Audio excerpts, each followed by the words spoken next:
so much for joining FanRoom. Please welcome the hilarious, the amazing Cedric, the Entertainer.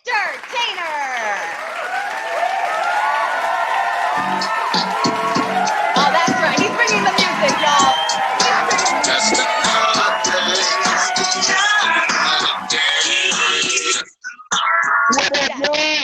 What up, Cedric? Classic Cedric the Entertainer. They don't call you Cedric the Entertainer for nothing, right? How are you? Hey, this is the pull up right here, man. I had a long day, so I got my cigar, my drink. I'm just, I'm here to kick it. I'm here to kick it with y'all, man. How's everybody? Everybody's good. How excited are you to meet your fans, Cedric? You know what? This idea is so great, man. Just mainly because, for one, we, I'm used to performing every weekend, like used to being out. You have these meet and greets where you meet people backstage. You come take pictures with folks. You hang out with them. And for 4 months, that hadn't happened. So, this idea is great. You reach out to the people. People can come on. You get to engage with them, talk questions, talk shit, hang out. Whatever, man. I'm feeling this. This is good. Man, huge fan, man. We worked together, man, a couple times in Gotham, in New York. Yeah, I work at the comedy. I work at the Comedy Cellar, man. But I wanted to ask you, man, two quick questions. One, man, when do you see this thing coming back online? And when do you see us, getting back to stand up, or do you see us getting back to stand up? And also, man, how the neighborhood came about. You and I worked together, man. I was kind of behind the scenes, man, on the last OG with Mark and Tracy and them, man. So I was on set a lot of days with you behind the scenes doing some consulting. But and also what's going on with the neighborhood. All right, that's cool though. How long you do stand up as well though, right?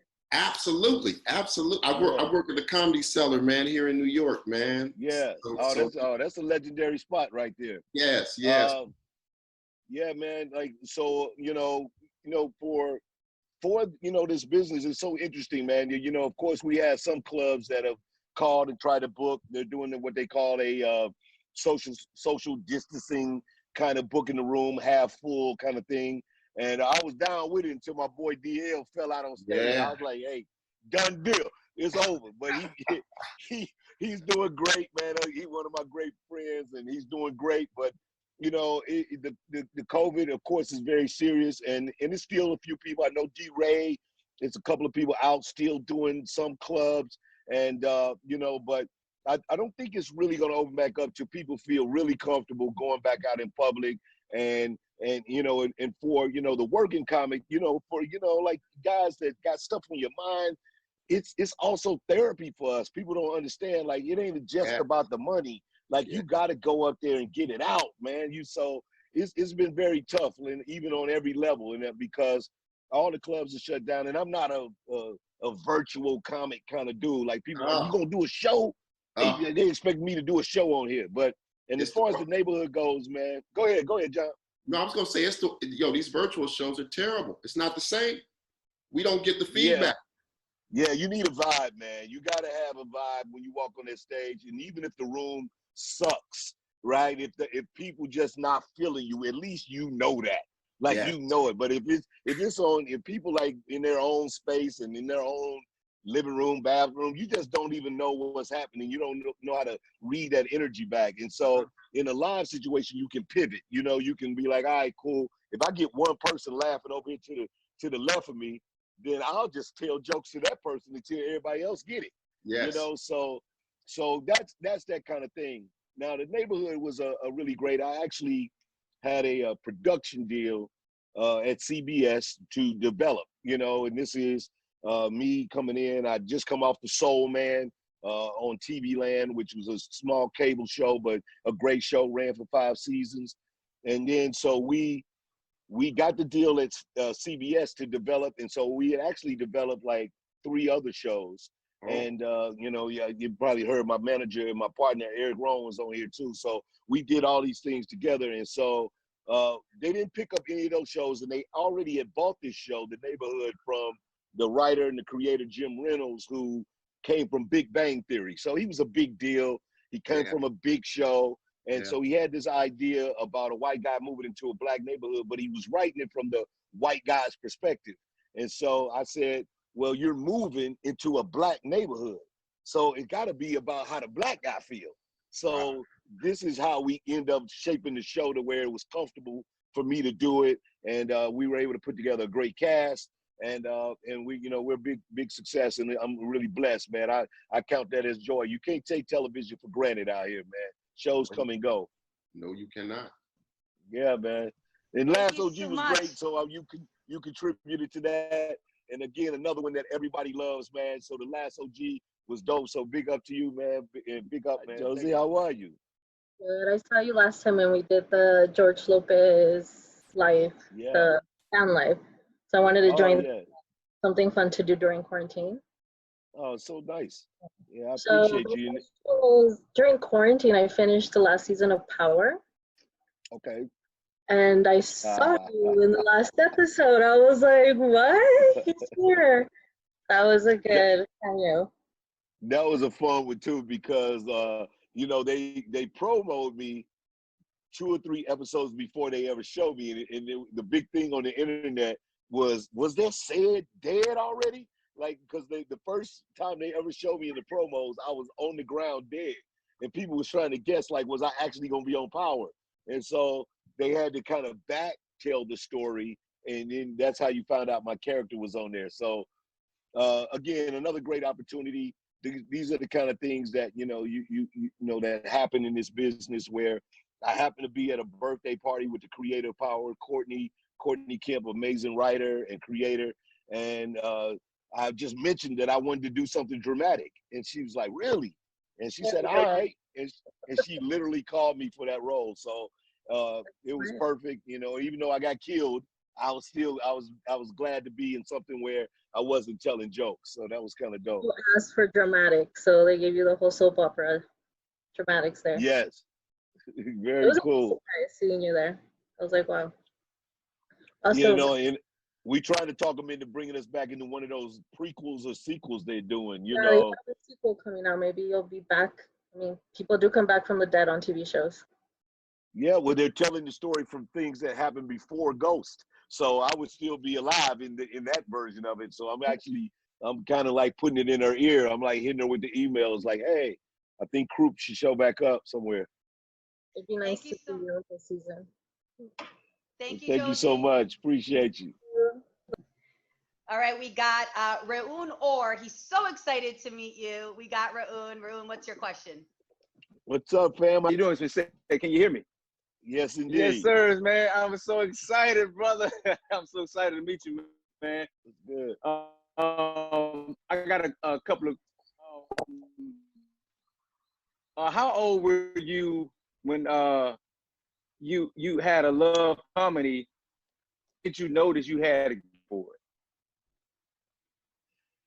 You know, I was a young dude that was, you know, when I first, like most people in the families, you know, you're in your families, and I lost the gallery shot. I don't see you anymore, but like most people, you know, I was young when I kind of knew I could do comedy, and so, but not as a professional. I was actually, you know, just somebody that was funny in the lunchroom, that whole kind of thing, like doing the dozens, joning on, Right. you know, first, second lunch. Don't come in there Right, with right. shirt on. Right. Yeah. Yes, sir. But you know, like my mother was a school teacher, so I actually I went to college. I graduated, and it wasn't until late in life that I even gave it a try. I probably was like 24, 25. Wow. 25-ish when the first time I even tried to do stand-up in a real professional way.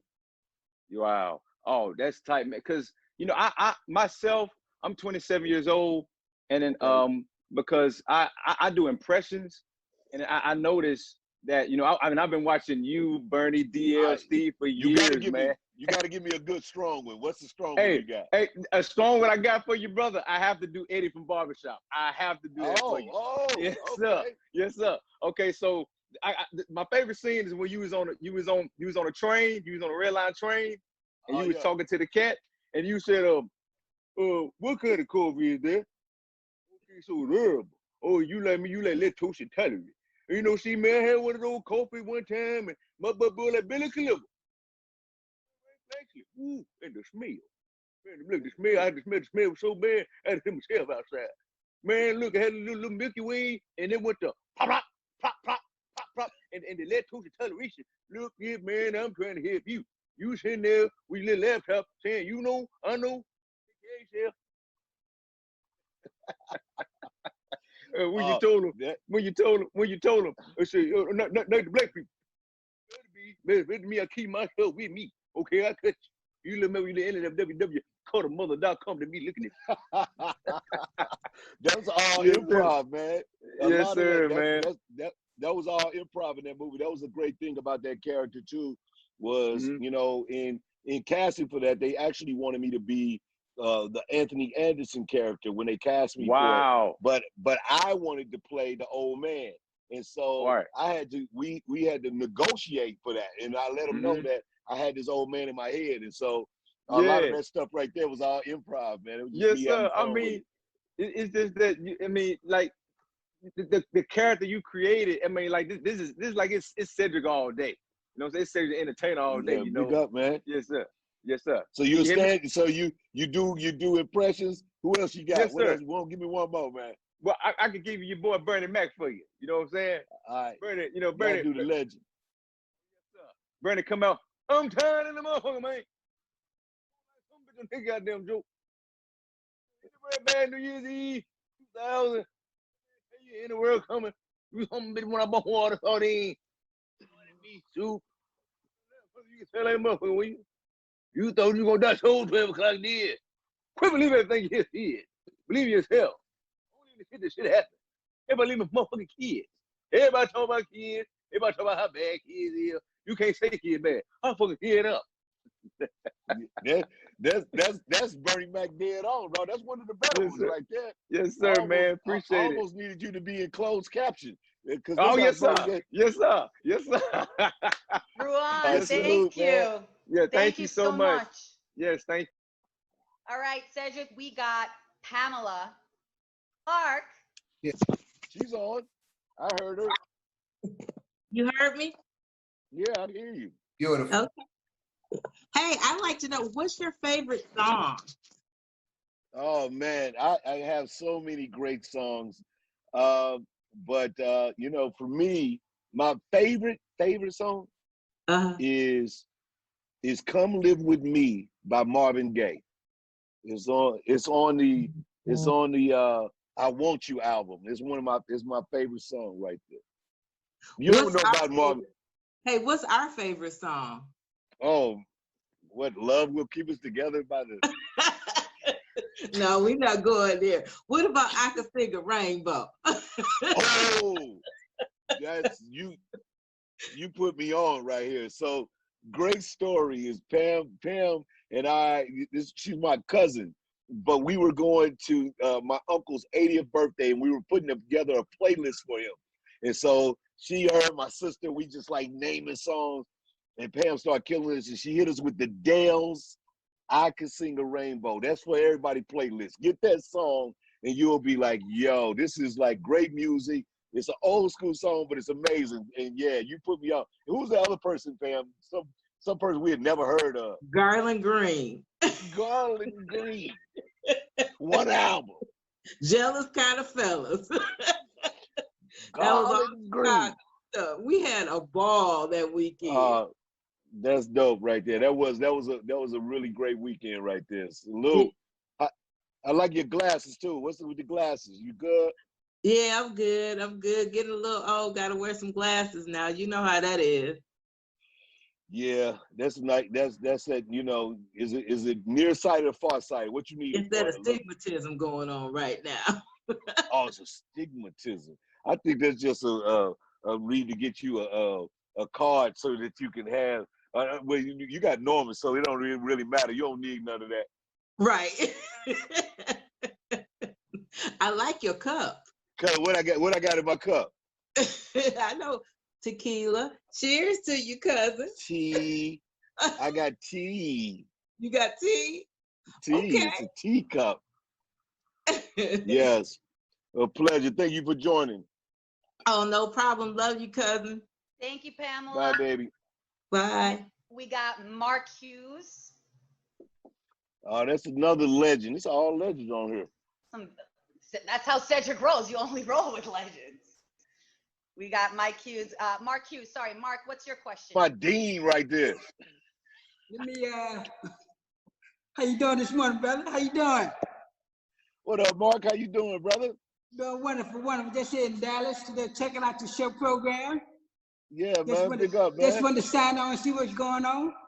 All right, well, I appreciate it, man. Definitely, man. We, you know, this is one of those good ways, and especially in the COVID, to have an opportunity to kick it with people, see folks. Of course, you know, everybody been Zooming and, you know, and doing the little IG lives and whatever, but, you know, here I am able to talk to 10, 20, 50 people all at once, so I love it, man.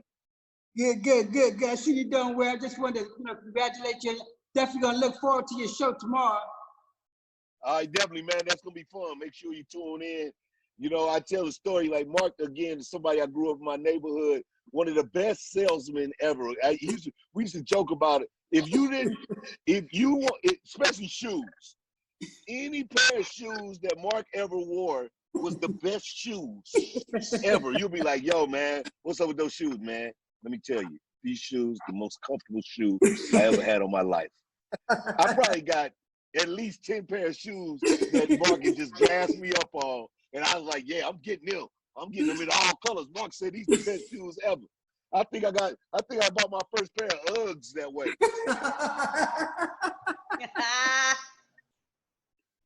And Crocs. No, I ain't got no Crocs. Hey, big up, good seeing you, bro. I appreciate you, man. Thank you, Mark. You too, baby.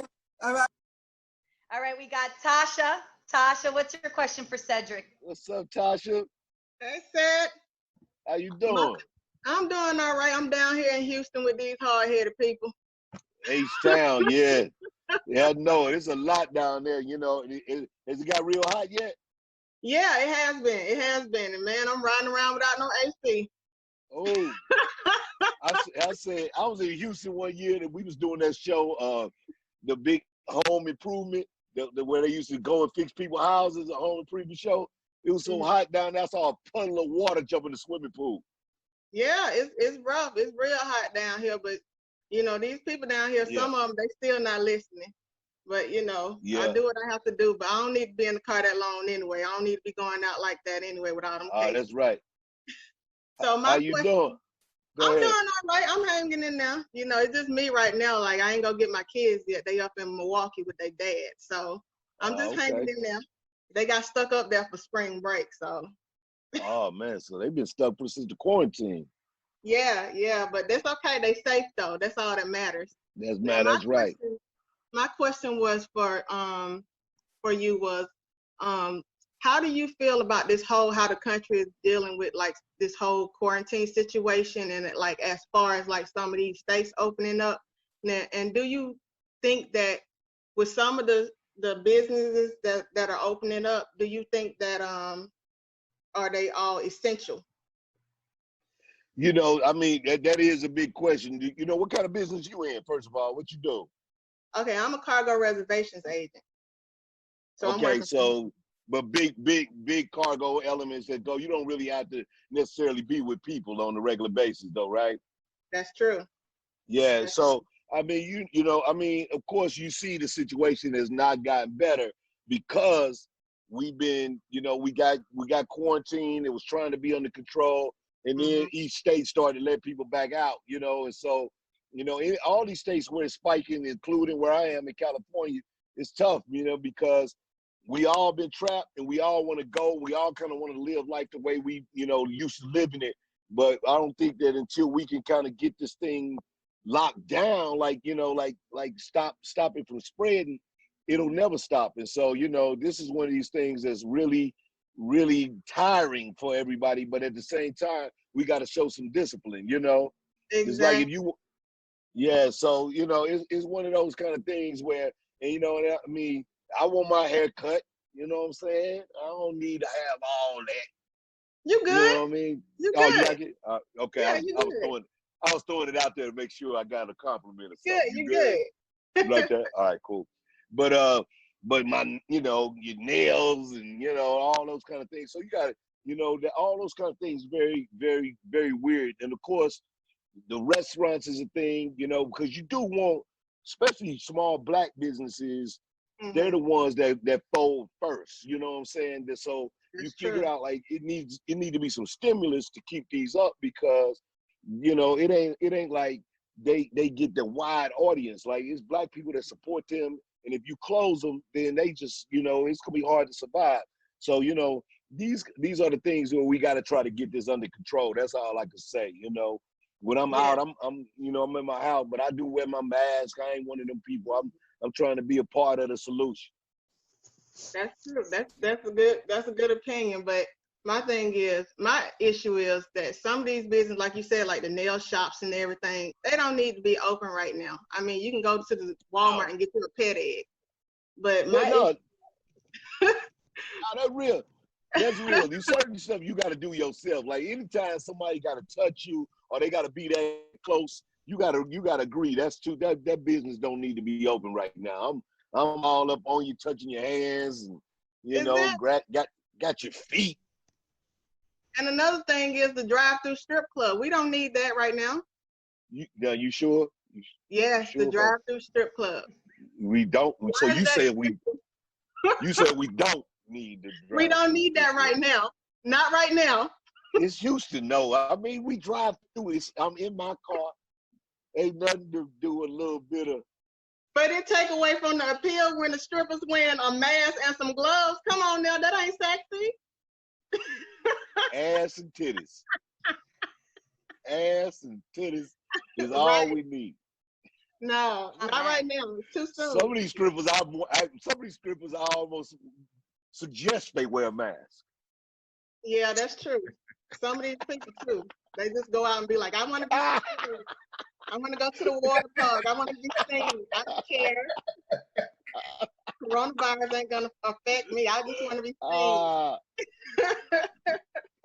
You know what? Be honest, Tosh, I ain't even heard about the drive-through strip club. I didn't know they actually got that popping. Yeah, it's even on. Yeah. It made the New York Post. Oh, I gotta go online and look it up now. I gotta see it. Yeah. All right. Thank you so much, Tasha, for that tip. Oh, That's you welcome. classic. Thank you, babe. All right, we got Ken. Ken, what's your question for Cedric? You can unmute yourself now. Yeah. Here I go, unmuted. Hey, how you doing, Ced? What up, brother? How you doing, Ken? I'm down here in Dallas, Texas. All my family is from Crothersville, Missouri. What? Yeah. Yeah, man. Come on, dog. The Ville. Say, I was blessed to meet you in 2002. I actually gave you some pictures of your mother and your uncle backstage. Okay, was you with Prather? You was with Prather then? I was at the Hoodie Awards, Okay. and we were backstage, and I gave you some pictures of your mother and your uncle. Oh, that's a blessing, man. Big up. Now I gotta find him again. I got, I know one of my team members got him. My nephew worked with me, so he probably got him. He probably held him for me. He from Crothersville too, so he probably held him for me. Right. Well, I've been promoting comedy shows since I met you. I've been doing comedy shows. I'm constantly in touch with Tina Graham. Okay. She helped me do that. How do you think with this virus going out, will the up and coming comics get an opportunity to get back on the scene? I mean, I think we resilient people, that's for sure. And eventually we gonna, I feel that life will get back to normal. When? That's the real question, because everybody got to feel safe going out, being with other people. And the idea of going to a comedy club really is that kind of social interaction. Right. You got your drinks, and in a comedy club, you might, if you just got a date, you might be at a table with another couple. You know what I mean? Like, right. Because the way they got to set it up, you might not even know the people you with. So, but is usually how people end up laughing together and having a good time. Next thing you know, you got a new people that you hang with because y'all have met at the club. So, you know, it's it's really interesting on how that's going to work out.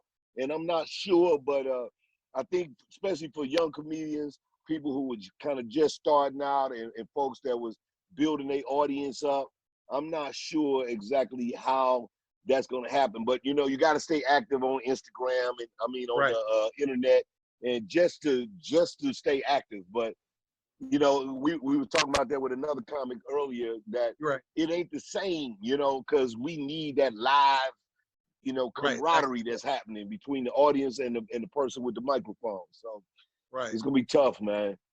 Well, that's awesome, man. It's just great talking to you. I'm gonna probably be trying to reach out to you. I'm actually a barber.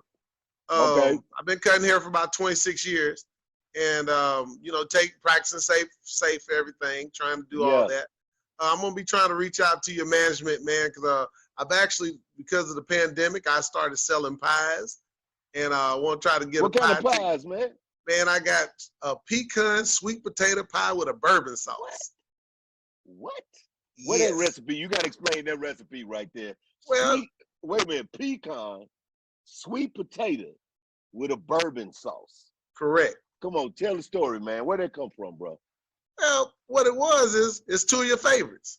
You know, I went to Crothersville and I got a whole bag of pecans from you know, my last name is Agnew. So my uncle used to cut hair, John Agnew. Uncle Agnew, Junior.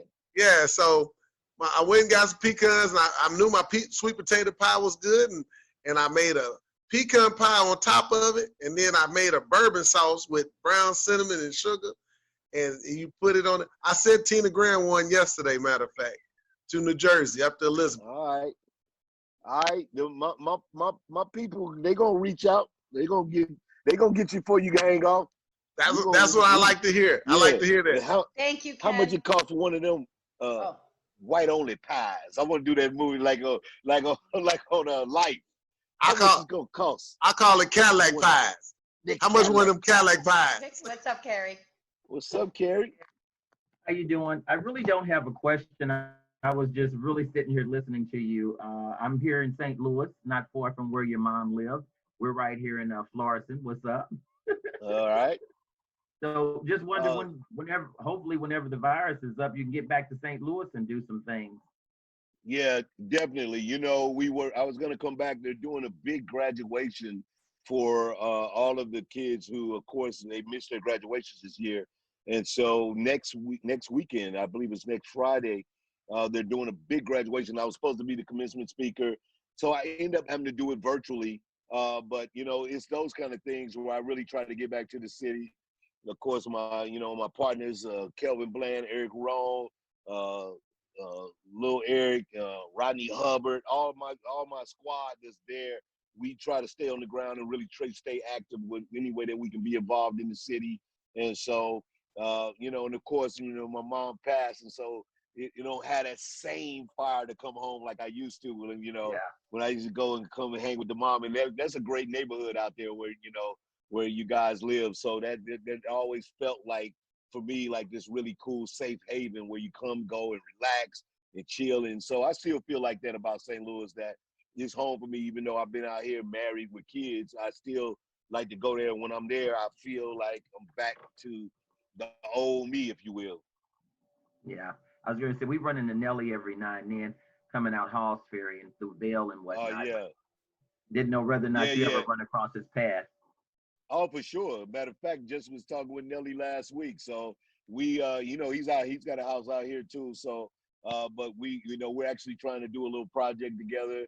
And, you know, we celebrated the 20 years of country grammar, which was, you know, of course, put him on the map, put St. Louis on the map, especially in that music scene, you know.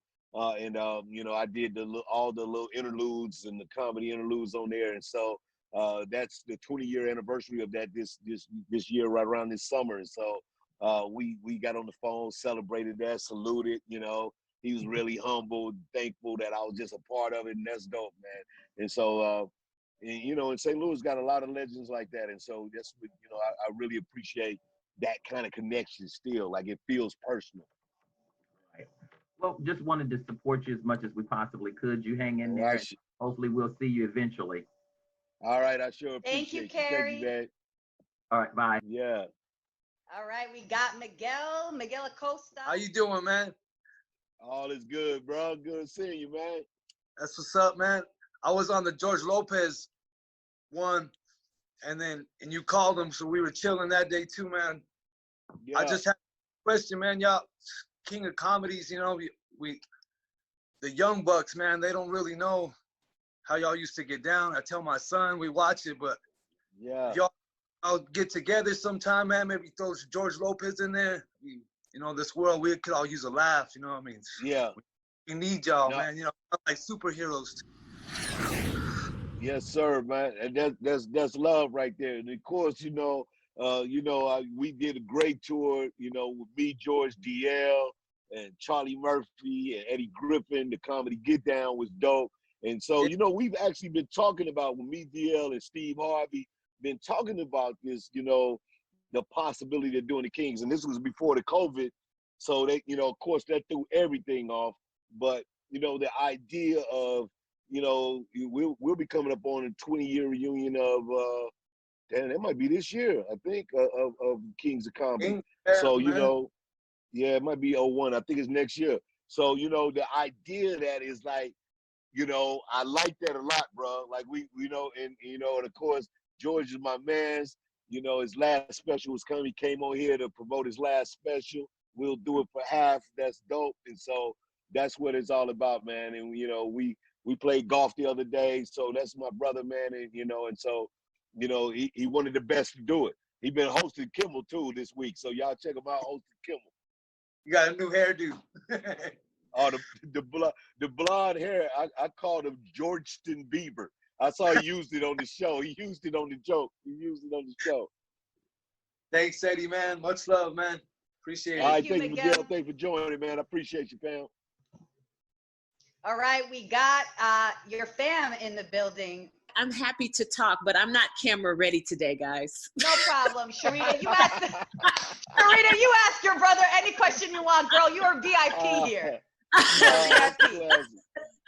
Yeah, I'm in my COVID clothes, so I can't say that I just am not quite presentable, but I do want to say that it's good to see you on here, Sid. This has been fun. It's been really fun watching old friends come on as well as family. Yeah. And I would love for you to share. I asked you this the other day when we got together, but I'd love for you to share some things that you've learned about yourself and some of the biggest joys you've had since you've been on lockdown. Because this is hard. Quarantine is hard for those of us who are extroverts. Yeah. And I know it's hard for you, but just share something joyous that you've experienced with the crew since you've been on COVID lockdown.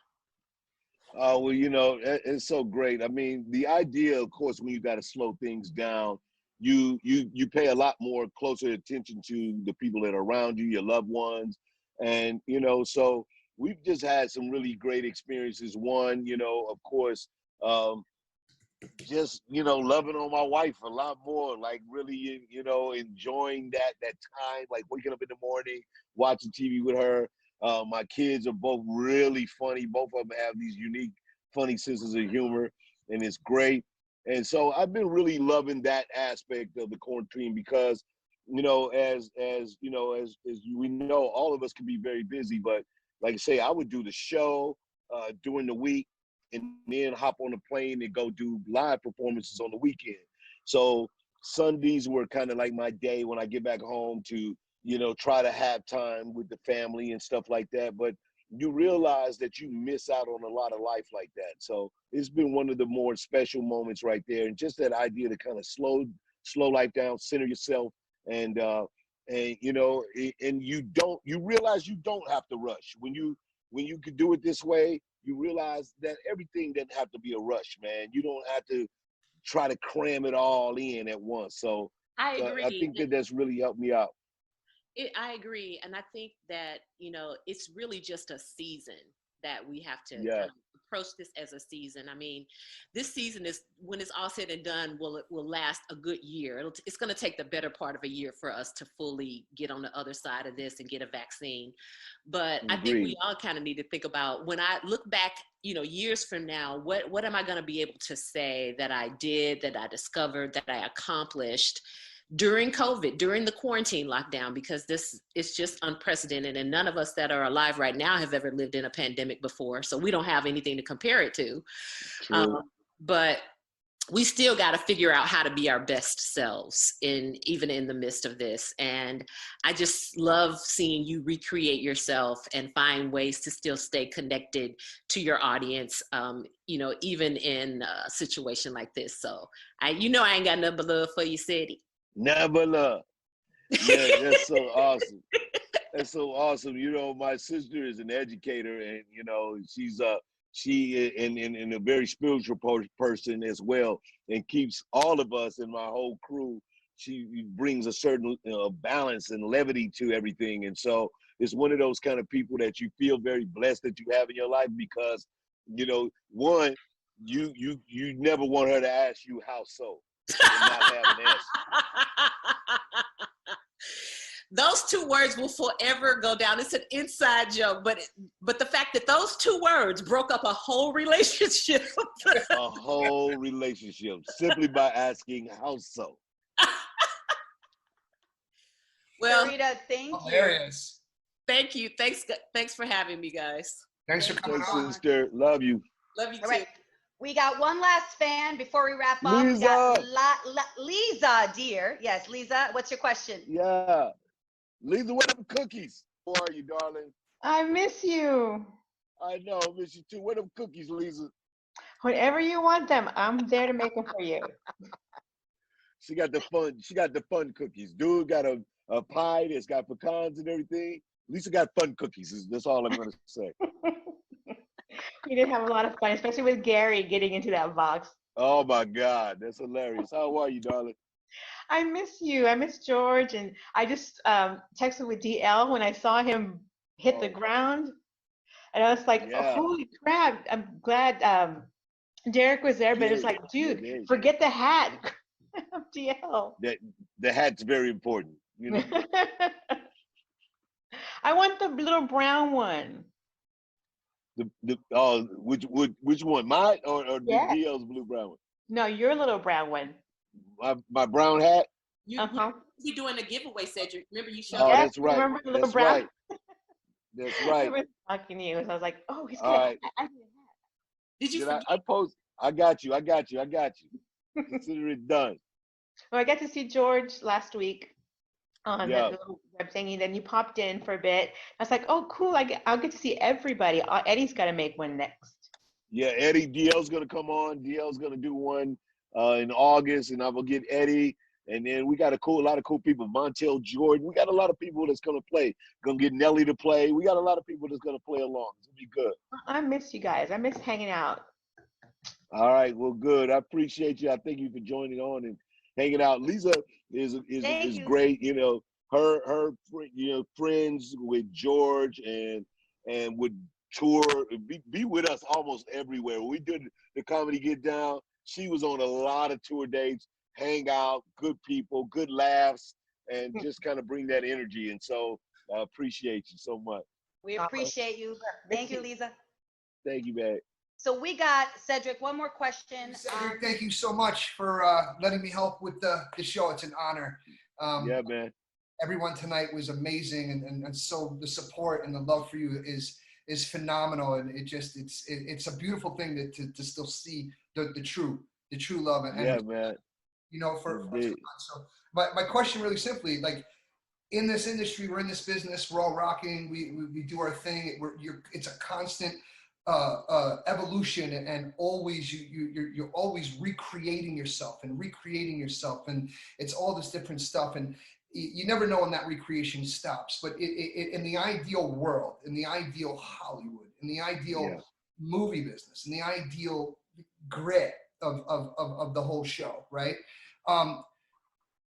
What when you were coming in, and you may still have it, what what is the one role, the one type of character, the one place you really would love to see yourself being? Does it go from comedy to be a very serious actor, the reverse of what you see like the Bobby De Niro's and these heavy guys go from the hard mob roles to these funny, outrageous stuff? Is it that type of thing? Is it going to this type? You know what I'm saying? Yeah, no, that's really a great question, man, because, most people, when you kind of build yourself as a comedian, people only see you as such. They want you. That's one thing that we talk about a lot, that a lot of times comedians get typecast, but there's many great ones. Of course, the late Robin Williams was one of my favorite comedians that was able to convert himself to be a serious actor and legitimate actor. You got to throw Jamie Foxx in there. A lot of people, they grew up not knowing Jamie was a comedian first because he made such a big career as a musician and then doing movies like Ray where he got an Oscar, but he also has converted himself into a really serious, sincere actor that you have to give props to. But yeah, for me, I would say that, it's a couple of them. It's two. And one is a combination role, which is, I always loved the story of George Kirby. George Kirby was a legendary comedian back in the Dick Gregory days, in these kind of things, and he was a big gregarious character, funny, very smart comedy, and then later in life he started trafficking cocaine. So I started to say, like, yo, that dude, he got caught in Las Vegas on a private jet with like keys of cocaine, like straight Escobar style. So I was like, dude, that dude had to be the craziest of dichotomies of personalities, because he a stand-up comic on stage and yet he a drug dealer when he need to be. So I love that character. And then one of my other favorites that I've always talked about is to play the character of Marcus Garvey, which is also a sincere character that, to me, was one of the great orators and the people who he was able to galvanize people from 7 continents in 1922 with no Twitter, no internet, no Facebook. I don't know how you get people on 7 continents in 1922. So I really love that story, and would love to be able to bring a character like that to life. That's the kind of things that I have inside me, for sure. That's beautiful. And you playing Marcus Garvey, to me, says Oscar. Yeah, thank you. Without missing. We just need a good, strong script. So we've been working on it, trying to find that right vibe. And so that is something that is a passion project of mine. And so we're trying to knock it down. I will play your trash can in that movie. Nice. That's it. We need it. We need it. Good casting. I'll play your number 2. Thank you, Jay. Nice. My problem, Cedric, bless you. Thank you so much, and stay safe and away from the COVID, and keep doing your thing, man. You're a role model to all of us.